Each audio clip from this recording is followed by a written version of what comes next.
Selamat pagi, selamat datang di Interactive Talk. Saya, Salsa Bila Zafira Leonita, akan memandu proses diskusi dengan judul Dilema Intervensi ASEAN Terhadap Konflik Kudeta Myanmar. Bersama saya saat ini sudah ada 5 narasumber. Saya akan mulai sapa terlebih dahulu, mulai dari perwakilan KBRI di Myanmar. Selamat pagi Bu Alfi. Selamat pagi Mbak Caca, selamat pagi semuanya. Kemudian ada Menteri Luar Negeri Republik Indonesia. Selamat pagi Bu Maya. Pagi. Selanjutnya kita juga sudah kedatangan Direktur Eksekutif Institut Perdamaian dan Demokrasi. Selamat pagi Bu Bindi. Selamat pagi Mbak Caca dan semua. Kemudian saya juga mengundang rekan saya selaku pakar hubungan internasional. Selamat pagi Mas Ronaldo. Selamat pagi Mbak Caca. Baik, dan terakhir bersama kita saat ini juga sudah ada aktivis HAM, Bung Ruby. Selamat pagi. Selamat pagi Mbak Caca, selamat pagi semua. Oke, baik. Saya akan memulai sesi diskusi ya. Kudeta Myanmar yang dilakukan oleh junta militer kan sudah berlangsung dari bulan Februari 2021 hingga saat ini dan belum usai juga. Padahal sudah memakan banyak korban.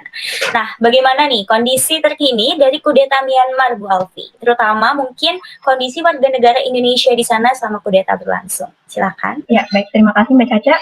Jadi ya terkait kondisi warga kita yang ada di Myanmar selama terjadinya kudeta ini ya, kami dari pihak KBRI Yangon sejak awal Maret lalu telah menetapkan status siaga 2 dan kami juga memberikan himbauan bagi warga negara Indonesia yang berada di Myanmar untuk tetap tenang dan berdiam diri di kediaman masing-masing serta menghindari bepergian termasuk itu ke tempat kerja jika memang tidak ada keperluan yang mendesak. Dan sementara bagi warga negara kita yang tidak memiliki keperluan esensial untuk dapat mempertimbangkan kembali ke Indonesia. Dan karena kondisi di Myanmar ini malah semakin tidak kondusif ya, hingga saat ini, akhirnya per April lalu, kami dari pihak KBRI Yangon telah memulangkan total 200 warga negara Indonesia untuk kembali. Dan sekitar 250 total orang terdata yang masih menetap di sini, kami menyediakan tempat perlindungan sementara. Salah satunya yaitu dengan menjadikan sekolah Indonesia sebagai tempat tinggal sementara ya bagi warga negara kita yang berdampak akibat kudeta Myanmar ini. Seperti itu Mbak Caca. Oke, baik. Semoga kondisi di sana cepat pulih kembali ya, Bu Alfi. Jika kita berbicara mengenai intervensi, terdapat prinsip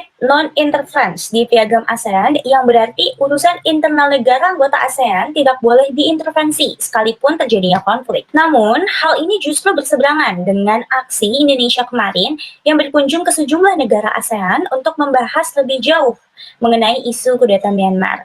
Bu Maya, Anda selaku Menlu nih Bu, apakah tindakan yang dilakukan Indonesia bermaksud untuk mengintervensi urusan internal Myanmar dan mengapa? Ya, jadi gini Mbak Caca, dalam kasus yang terjadi di Myanmar ini pada saat yang sama ya menghormati, menjalankan prinsip dan nilai dalam piagam ASEAN itu terutama ya menghargai hak asasi manusia itu sama pentingnya.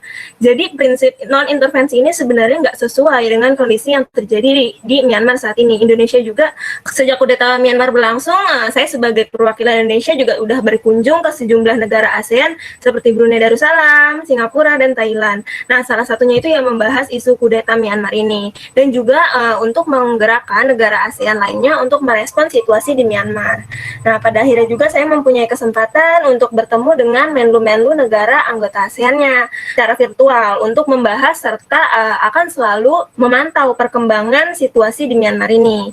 Karena di mana kan proses ambil alih pemerintahan oleh junta militer Myanmar ini mempunyai konsekuensi regional yang akan terus meluas jika enggak ditanggapi secara cepat nih. Salah satunya itu pengungsi yang berdatangan ke negara tetangga kayak Malaysia, Thailand, dan juga Indonesia yang tentunya akan menjadi masalah baru bagi stabilitas keamanan negara. Untuk itu Indonesia sendiri sudah menekankan pentingnya akses kemanusiaan bagi semua orang, termasuk para tahanan politik. Indonesia juga mendesak pihak militer Myanmar untuk menahan diri dan menghentikan kekerasan yang terjadi di Myanmar ini. Kita juga selalu di KBRI di Myanmar juga selalu melaporkan situasi yang terjadi secara intensif dengan Indonesia. Jadi kita emang gak ada maksud untuk mengintervensi, tapi kita menghargai hak asasi manusia itu sama pentingnya juga. Oke, baik. Terima kasih Bu Maya. Jadi dapat disimpulkan ya bahwa tindakan yang dilakukan Indonesia ini termasuk tindakan preventif begitu ya, sebelum akhirnya terjadi konsekuensi regional yang lebih luas lagi. Oke, sekarang saya ingin meminta pendapat dari rekan saya nih, sebagai pakar hubungan internasional. Bagaimana Anda melihat fenomena dilema intervensi ini?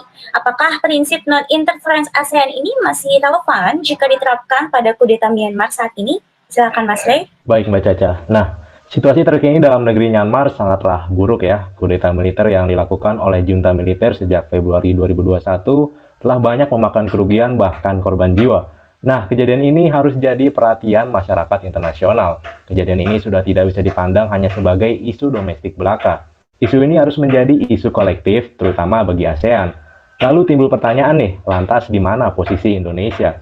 Nah, seharusnya politik luar negeri bebas aktif Indonesia harus diterjemahkan dalam tindakan yang moderat atau bukan netral, dan efektif mendorong terciptanya perdamaian di Myanmar.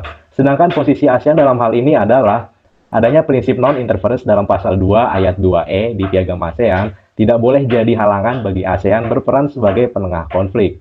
Prinsip ini juga tidak bisa dijadikan sebuah pembenaran untuk melegitimasi kekerasan, kebrutalan, dan kekacauan yang dilakukan junta militer di Myanmar. Selanjutnya, ASEAN sebenarnya harus keluar dari prinsip tidak mencampuri urusan domestik negara lain atau prinsip non-interference karena mau tidak mau, ASEAN harus beradaptasi dengan dinamika dan kebutuhan dalam konflik yang terus berkembang. Terakhir dari saya, Mbak Caca, organisasi regional harus melakukan peran sentral dalam penyelesaian konflik seperti tercantum pada Piagam PBB pasal 33 ayat 1 dan pasal 52. Jadi begitu Mbak Caca, terima kasih. Oke, baik, terima kasih Mas Le. Jadi prinsip non-interference ini seharusnya tidak menjadi halangan begitu ya untuk ASEAN berperan sebagai penengah konflik, apalagi jika dikaitkan dengan kondisi kudeta yang terus memburuk hingga saat ini ya. Nah, dari tadi kan diskusi kita terus meng-highlight jatuhnya banyak korban akibat kudeta Myanmar ya, sehingga perlu dipertimbangkan kembali prinsip non-interference ASEAN agar dampak regionalisme yang dihasilkan tidak meluas. Oke, Bu Ruby, Anda sebagai aktivis HAM, bagaimana melihat fenomena banyaknya korban yang berjatuhan akibat kudeta ini? Terlepas dari konflik politik, apakah kudeta ini bisa dikategorikan sebagai pelanggaran HAM? Masih relevankah prinsip non-interference di sini? Silahkan, Bung Bastian. Oke, terima kasih Bu Caca telah memberikan kesepakatan untuk saya untuk ngomong. Jadi kudeta yang terjadi di Myanmar saat ini itu sudah pasti dapat dikatakan sebagai sebuah pelanggaran HAM. Kenapa? Karena banyaknya korban yang sudah banyak berjatuhan. Tentu saja ini sangat berlawanan dengan ASEAN Charter, sebagaimana pilar terbentuknya ASEAN. Myanmar juga kan termasuk dalam organisasi ASEAN itu sendiri. Mengingat poin HAM ini sangat ditekankan pada ASEAN Charter. Sehingga jika dikaitkan dengan adanya kudeta yang terjadi, tentu saja prinsip non-intervensi itu seharusnya tidak dapat digunakan dan tidak berlaku lagi. Saya setuju dengan pendapat Bu Maya selaku Kemlu, di mana Indonesia sudah mulai mengunjungi negara-negara ASEAN lainnya untuk membahas kelanjutan dari kudeta Myanmar ini. Dengan hal tersebut, Indonesia berarti sudah melakukan intervensi. Saya kira ini cukup bagus sebagai bentuk upaya dukungan dari Indonesia terhadap penegakan HAM yang terjadi di Myanmar dan di ASEAN. Terima kasih. Oke, baik. Justru pelanggaran HAM ini berseberangan begitu ya dengan poin ASEAN Charter ya, terkait dengan penegakan HAM di kawasan ASEAN itu sendiri. Oke, nah terakhir, saya ingin mendengar tanggapan langsung dari Direktur Eksekutif Institut Perdamaian Demokrasi sebagai lembaga perdamaian pertama di kawasan Asia Tenggara. Bu Bimbi, bagaimana tanggapannya terkait dengan konflik kudeta Myanmar? Silakan Bu. Baik, terima kasih waktunya Mbak Salsa. Ya, saya berpendapat bahwa Indonesia harusnya lebih fokus terhadap perkembangan situasi di Myanmar.